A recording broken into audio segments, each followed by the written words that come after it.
Egypt qualified for the 2026 World Cup yesterday, making their fourth World Cup after a 3-0 win over Djibouti, top qualifying for their group spot.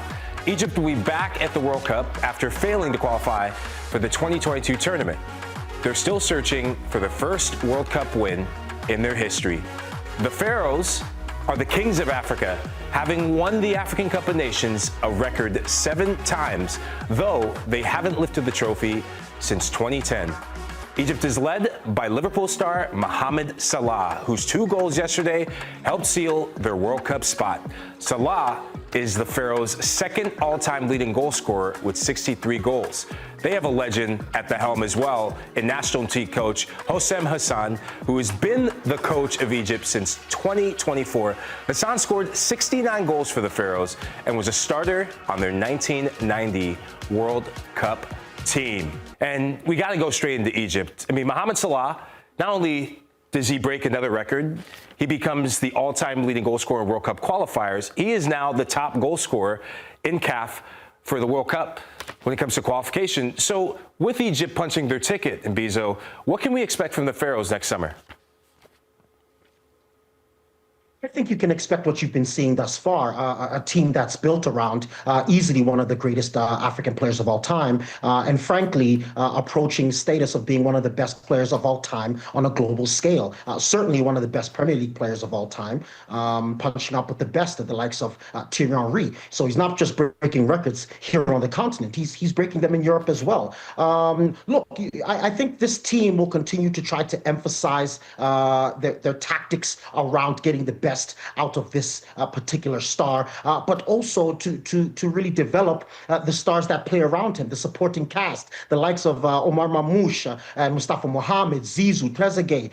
These are all players who I'm very fond of actually myself. And so you'd expect them to have a pretty big AFCON, especially after their disappointment in the last one, and to really try to continue their momentum so that when they get to the World Cup, they can perform a little bit better than they have been in their last couple of tries. And of course, they've only been there 3 times prior. And that's a disappointment, of course, seeing as they are the kings of Africa. But there are other teams who have been there quite a number of more times. So I think that's what you have to expect, Mikey. I think they're going to want to continue this momentum. They're playing well.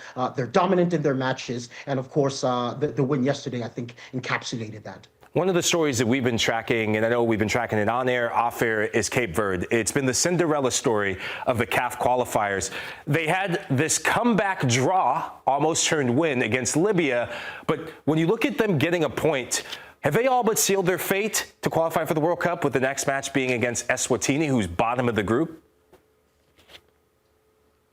Yeah, I think it's difficult to discount any team. I think obviously Eswatini is the weakest team in the group. However, they proved, I think, as well yesterday against a very strong Angola side who's been performing well at recent AFCONs, that they are no pushover. So I think the job is not yet done for Cabo Verde, and I think it would be ill-advised for them to think of it as a victory already, 3 points in the bag. They need to stay focused and get it done. Obviously, Libya yesterday tried to spoil the party, and maybe they shouldn't have. There was some reffing controversy, I think, with an offside, as you're seeing there, the goalkeeper's faux pas. There have been some interesting accusations against him on social media. But I think they need to lock in. They need to stay focused because, of course, Cameroon is still on their heels. So if Cameroon beats Angola and Cabo Verde doesn't get the job done against the Swatini, we might have a different situation. But Cabo Verde their football has been developing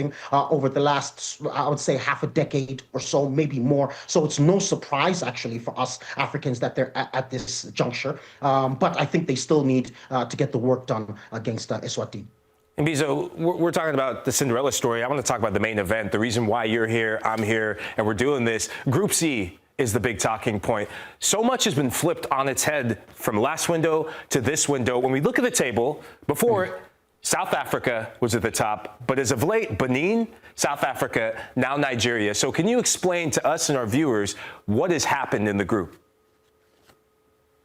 Yeah, it's really a madness. It's a football novella at its best. Obviously, South Africa was sanctioned 3 points for fielding Teboho Mokoena against Lesotho. Bafana won the game 2-0, but then it was overturned into a 3-0 loss. And that was obviously devastating for Bafana because it pushes them into second place behind Benin on goal difference. I think Benin has a goal difference of 4, and South Africa has a goal difference of 3. So technically now in this group, 4 teams can qualify.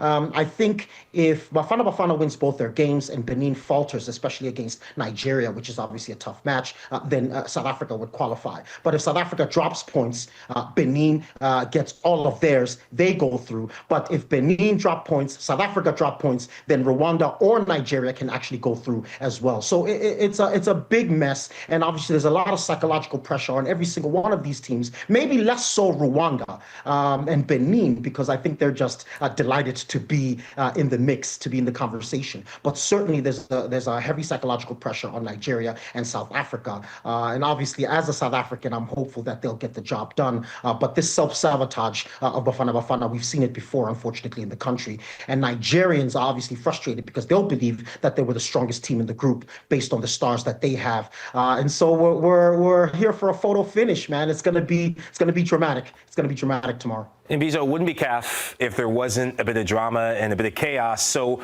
South Africa unbeaten in their last 6 coming into this window. Nigeria look like they don't even know what a win looks like in this group. So I'm going to put you on the spot.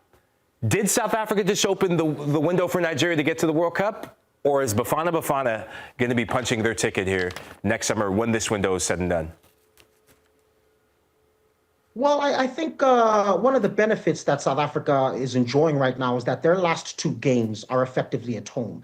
Against Zimbabwe, it's supposed to be an away game, but Zimbabwe has been playing their games in South Africa. So both games are going to be in Durban. 2 home games against opposition that I believe Bafana is superior to. And so I would expect them to get the job done. The entire country, 60 million people, are expecting them to get the job done. Nigeria, again, will want to finish strong, especially after this underwhelming campaign. And so I genuinely expect Nigeria to win both of their remaining games. And if these 2 teams do that, I think Nigeria then would be out because they no longer qualify to be one of the top placed, second place teams. So Nigeria's only hope is to finish top of the group. And I just don't see that happening. But if it does, again, it would be unbelievable. And it wouldn't be uncharacteristic of the drama, as you said, that we often see in African football, particularly in qualified, particularly in big competitions. So heart's racing, the palms are sweaty, but we'll see what happens. I just hope South Africa qualified just so we can get you in studio